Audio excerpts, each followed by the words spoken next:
Ready for a deep dive with me? Today, we're tackling the 9/11 Commission Report. It's massive, but we're going to pull out the good stuff, the insights about the hijackers, the government's response, and just what the intelligence picture looked like before it all went down. Absolutely. It's about understanding not just the events, but also the context, and at the end of the day, what can we actually learn from this turning point in history? Yeah. One thing that really stood out to me, in 2002, get this, only 6 undergraduate degrees in Arabic were given out across all U.S. colleges. Really? Wow. Crazy, right? Yeah. Like, think about it. How limited our understanding of the Middle East must have been. Yeah, that's a striking example of how even a seemingly small detail can speak to a much broader kind of vulnerability, Imagine trying to fight an enemy you don't even understand, right? Yeah. That lack of language skills and cultural knowledge. It undoubtedly played a role in all those intelligence failures, leading up to 9/11. So let's talk about those failures. How did these guys slip through airport security?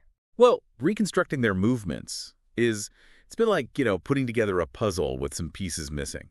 The report talks about this critical lack of security footage at some of the checkpoints, which makes it really tough to say exactly what happened. We do know that 5 of the hijackers were flagged by the CAPPS system. That passenger pre-screening system they had back then, you'd think that would be like, all right, let's, Yeah. look into this. Well, here's where it gets interesting. Back then, CAPPS mostly focused on checked luggage, not carry-on items. So their checked bags got the extra scrutiny, but not the ones they actually brought on the plane. Exactly. That's a pretty major loophole. Yeah, and a fatal one. So they get through security. What happens once they're actually on board the planes? Well, the report paints this really harrowing picture based on, testimony from the flight attendants. Particularly chilling are those accounts from American Airlines Flight 11.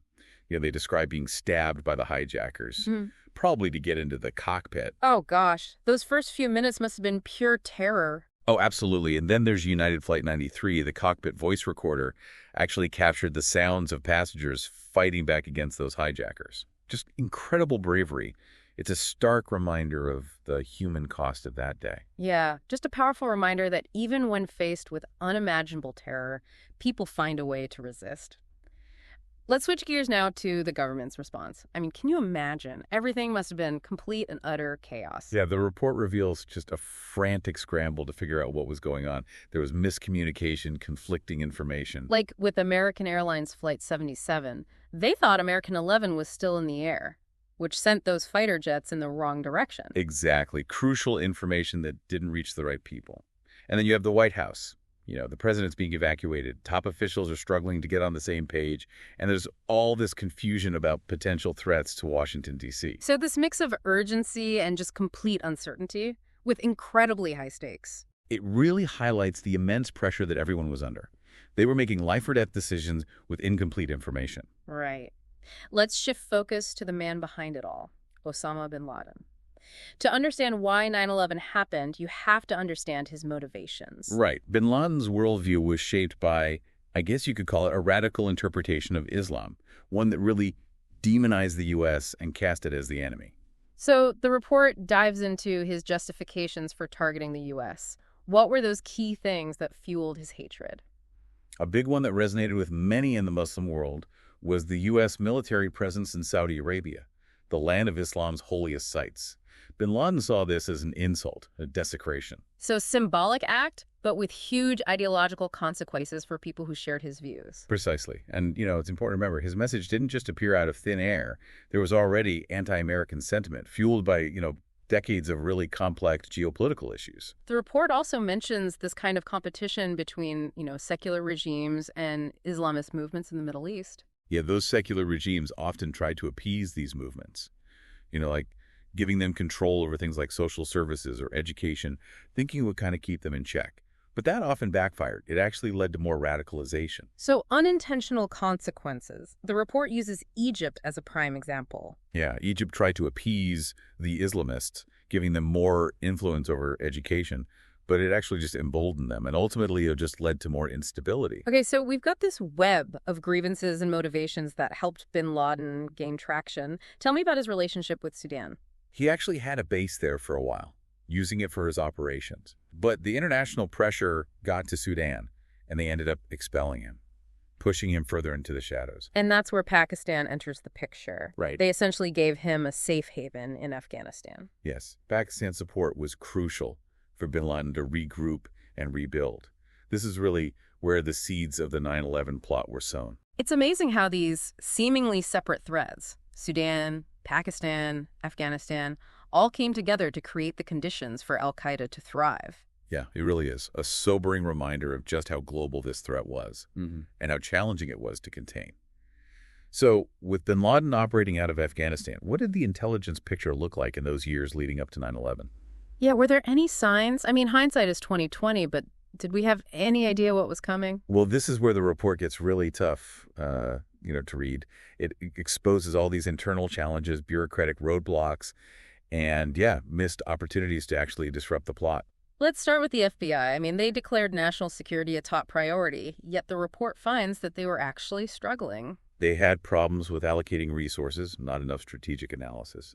There was this tendency to focus on tactical support instead of actually gathering intelligence, proactively. So they knew there was a threat, but they weren't really prepared for the scale, the complexity of it. Exactly. It's a lesson in, not just recognizing the threat, but understanding it and being ready to adapt, your strategies as needed. The report also explores the potential role of other agencies, like even immigration and customs enforcement, the DEA, in this fight against terrorism. It seems like they had resources, expertise that could have been helpful. Oh, for sure. But they were often stuck because of competing priorities. Like, the DEA was focused on drug trafficking, not the emerging threat of, international terrorism. Another case of these silos, where agencies just weren't sharing information or working together, right? Exactly. The report makes it clear a united front was absolutely crucial for combating a complex enemy like al-Qaeda. Speaking of agencies, the FAA comes up a lot. I mean, their reliance on intel for security measures makes sense, but were they actually getting the information they needed? That's the million-dollar question. Here's a specific example. There was this vital information about terrorists conducting flight training right here in the U.S., but it never got to the FAA. Think about it. If they had known, that could have been a major red flag. It's almost unbelievable that something that important just never, got to the people who needed to know. It shows how breakdowns in communication can have devastating consequences, especially when dealing with a threat as, sophisticated and determined as al-Qaeda. We talked earlier about the CAPPS system and how it was focused on checked bags, not carry-ons. The report goes into why that was, right? Yeah, there were concerns about discrimination, profiling, and just the practicality, causing huge delays at airports. So this trade-off between security and just, keeping things moving, a trade-off that had obviously tragic consequences. It highlights how tough it is to design these security systems. You want them to be effective, but also practical, minimally disruptive to, everyone's lives. It's a constant balancing act. The report doesn't just focus on individual agencies. It also digs into, broader issues within the intelligence community, like the limitations of the Director of Central Intelligence's authority. Yeah, the DCI, despite being this high-ranking position, didn't actually have direct control over all the resources. Imagine trying to prioritize counterterrorism when you can't even control your own budget. Sounds like a recipe for disaster. Absolutely, and the report argues to effectively combat a threat like this, you need strong, centralized leadership in the intelligence community, someone who can make the tough calls and put resources where they're most needed. Then you've got the NSA, notoriously secretive, focused on foreign intelligence. Right, and that kind of inward-looking approach actually held them back from really contributing to the fight against terrorism here at home. They were so fixated on external threats, they missed potential dangers that were already brewing within the U.S. It's like they couldn't see the forest for the trees. Exactly. And they weren't fully prepared for a threat like al-Qaeda. You'd think technology would have made intelligence gathering easier. But the report actually paints a different picture. Right. There were all these concerns about the potential for technology to be misused, which, in a way, made us less safe. It's a kind of a catch-22. So being too cautious about the downsides of technology actually left us more vulnerable. It's a difficult dilemma, and the report forces us to really confront those uncomfortable trade-offs between security and privacy and the responsible use of technology. It's a reminder that even with all the technology in the world, you still need human expertise. The report even mentions the struggle to recruit people who were qualified for counterterrorism roles. Yeah, they needed people with a deep understanding of, Middle Eastern languages, Islamic studies, essential for really understanding a group like Al-Qaeda. It's amazing how something like the lack of academic programs, like in Islamic studies, can actually impact national security. Right. It shows the importance of investing in those areas. Yeah. Language skills, cultural understanding. You need people who can get inside the heads of your enemies, if you're going to effectively combat them. The report looks at the history of counterterrorism leadership in the U.S. It traces this shift from the State Department to the White House after the Iran hostage crisis back in the late 70s, early 80s. Yeah, it's important to have that historical context to really understand how our counterterrorism policy has evolved, and also, the ongoing challenges of coordinating all these different agencies. The report also summarizes President Clinton's counterterrorism efforts, like designating terrorism as a national security problem, increasing funding for counterterrorism. It seemed like things were moving in the right direction. But were those efforts enough? They were a step in the right direction, but the report suggests that we still underestimated the magnitude and complexity of the threat that Al-Qaeda actually posed. So we were doing the right things, but maybe not on a big enough scale. Exactly. And the report also reveals that congressional priorities at the time, sometimes they just overshadowed this growing threat of terrorism. Things like airport congestion or border security took center stage, even though the danger of a large-scale attack was becoming, more and more apparent. It's amazing how these seemingly unrelated issues can actually have an impact on national security. Right. It's a reminder that effectively combating terrorism needs sustained focus and a commitment of resources, even when other pressing issues are demanding attention. Okay, back to our deep dive into the 9/11 Commission report. We've set the stage. Now let's get to the heart of it. Those final months before the attacks and those missed opportunities, the ones that still haunt us. Yeah, this is where the story really gets tense. You start to see the warning signs, those little chances to intervene, but they're all missed. It's tough to read. The report focuses on the arrival of two of the future hijackers, Hazmi and Mihar, in California. It's like they just flew under the radar. What happened there? This is a classic example of that, silo problem we talked about earlier. The CIA actually knew about these guys, but that information never made it to the FBI. Who could have been tracking them here in the U.S.? So we had the puzzle pieces, but no one was putting them together. Yeah. Imagine the FBI trying to figure out who these guys are, only to find out later the CIA was already watching them. It was frustrating. Okay, and then there's the hijackers training to fly right here in the U.S. They were literally learning how to fly the planes they would use in the attacks. It's chilling. They enrolled in flight schools, went through the programs, got their licenses. It shows how something, so ordinary can be twisted and used as a weapon by terrorists. It makes you think, what was the vetting process like back then? Did no one notice anything strange about these guys? The report found some serious gaps in the system. Thankfully, things have changed. But it's scary to think about how vulnerable we were. The report also goes into these support networks that existed within the U.S. It wasn't just the hijackers themselves. They had help, right? Yeah, there were people who gave them logistical support, helped them find places to live, even helped them communicate. It shows how terrorists, even in a country as big as the U.S., can blend in, create these networks. It's a scary thought. And then there's the question of possible Saudi involvement. It's a touchy subject. A lot of political sensitivities there. Yeah. The report does acknowledge that some of the hijackers were Saudi nationals, but it doesn't actually conclude that the Saudi government was directly involved. So a lot of unanswered questions, but no proof, right? Yeah. It just shows how difficult intelligence work can be, separating fact from speculation, especially when dealing with an event as big and as politically charged as this one. So let's talk about the hijackers' final preparations. Scouting flights, choosing their targets, communicating with al-Qaeda leadership. Mm-hmm. Knowing what we know now, it's like watching a slow-motion train wreck. One critical moment was this meeting between Atta, the lead hijacker, and Ben al-Rashid in Spain. Yeah. This is where they hammered out the final details of the attacks. So close. The intelligence agencies were so close to catching them. Which brings us to, I guess, the most painful part of the report. The intelligence failures that ultimately allowed the attacks to happen. This is where the what-ifs really start to hit hard. The report really lays it all out, communication breakdowns, analytical mistakes, a system that just wasn't designed to connect the dots. Even though it had all these resources. Yeah, it's hard to wrap your head around it. The report highlights two specific moments in 2001 where those failures were most apparent. Okay, tell me about those. Well, the first was in the spring when they were taking another look at that meeting in Kuala Lumpur. The CIA and the FBI, they had a chance to put the pieces together, connect Midhar's travel to his U.S. visa, but they didn't. They missed it. They missed it. Another example of those silos, working against us. And the second moment. The case of Zacarias Moussaoui. He's often called the 20th hijacker. He was actually arrested before 9/11. But wasn't fully investigated. Why not? Bureaucratic stuff, legal debates, a real lack of urgency. They all contributed to this missed opportunity to, uncover the plot before it was too late. It seems like someone that suspicious should have been a higher priority. Hindsight is 20/20, right?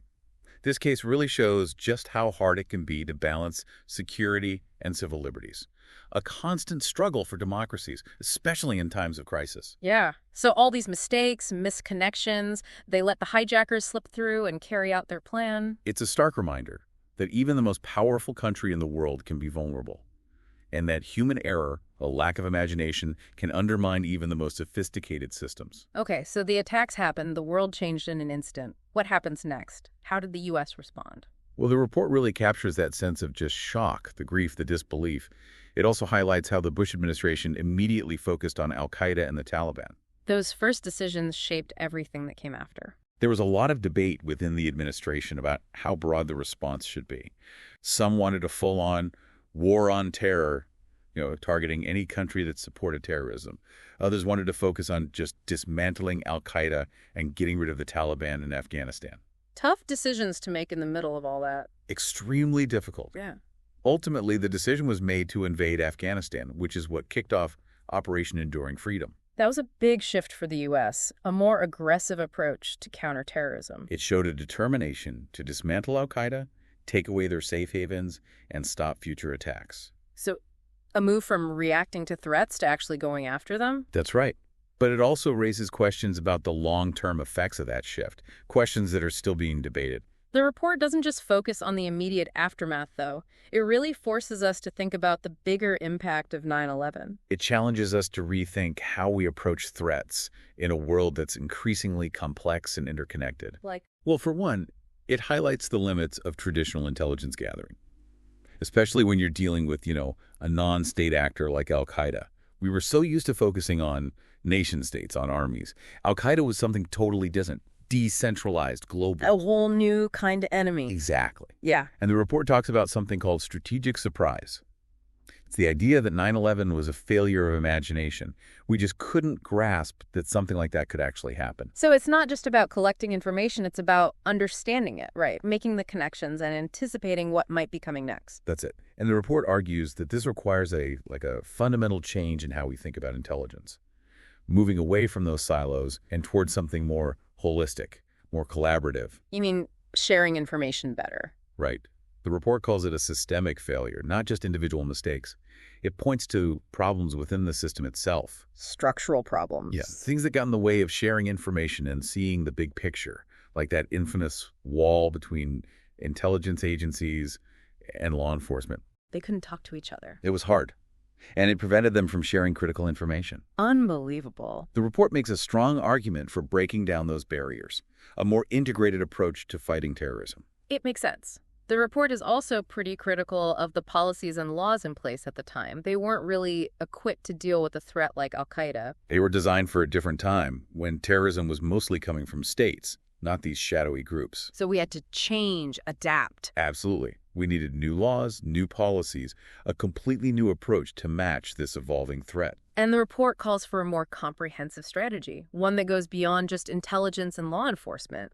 It involves diplomats, policymakers, even the public. It's a whole-of-society approach, recognizing that everyone has a role to play. So it's not just about the government. Right. It's about building resilience, making it harder for terrorists to operate, lessening the appeal of their ideology. Okay, the report also gets into specific areas like border security, immigration, transportation. It points out the weaknesses that the hijackers were able to exploit and recommends ways to make those systems stronger. Like doing a better job of vetting visa applicants, using new technologies, making sure agencies are talking to each other. Closing the gaps, making it harder for terrorists to get into the country or take advantage of our security weaknesses. But it's not just about building higher walls, right? The report also talks about how important international cooperation is. Absolutely.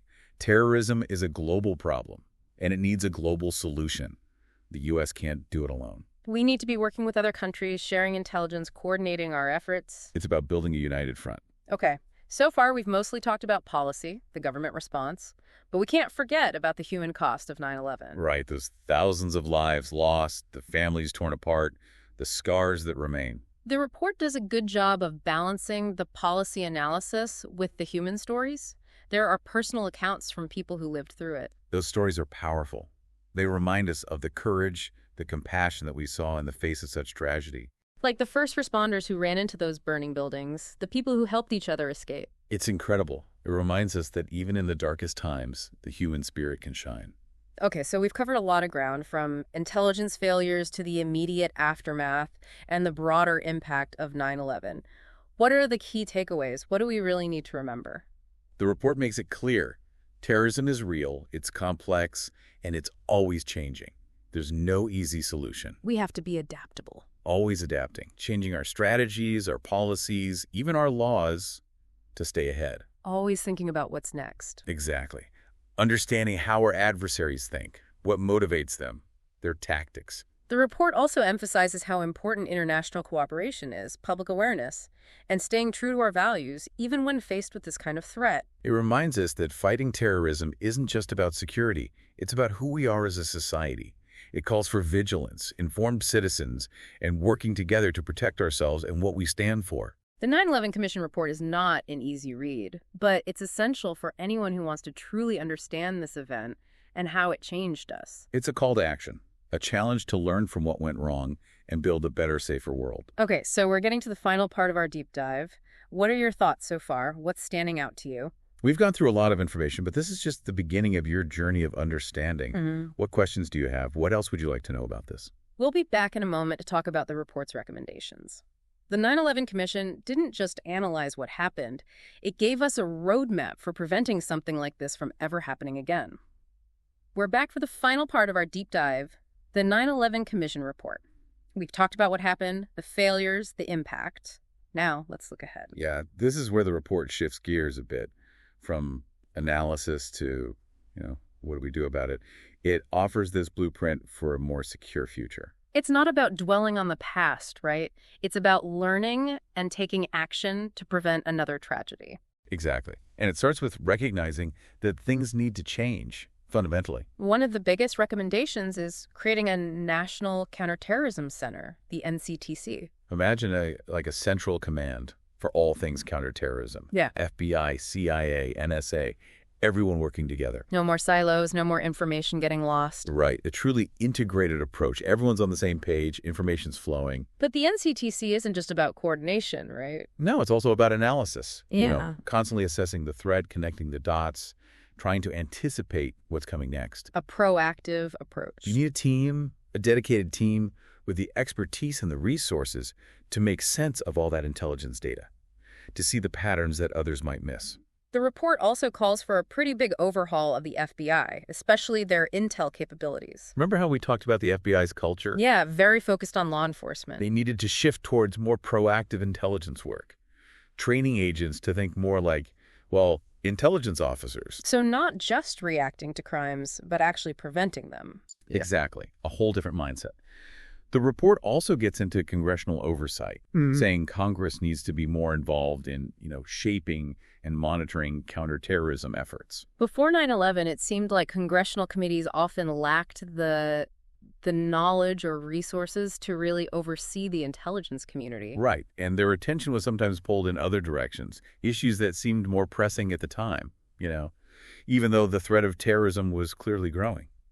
So the report recommends creating these dedicated committees with the knowledge and the power to really oversee things, to make sure the intelligence agencies are doing their jobs right.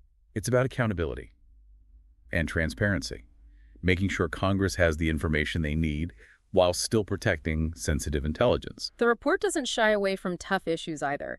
It even talks about border security and immigration, acknowledging those vulnerabilities that that the hijackers exploited. Like the visa process. The report found that there were some serious flaws that allowed some of the hijackers to get into the country, even though they had raised red flags. It shows that security isn't just about physical barriers, you know? It's also about having strong systems and doing a good job of screening people. Absolutely. The report recommends streamlining the visa process, using better technology to improve vetting, and of course, better information sharing between agencies.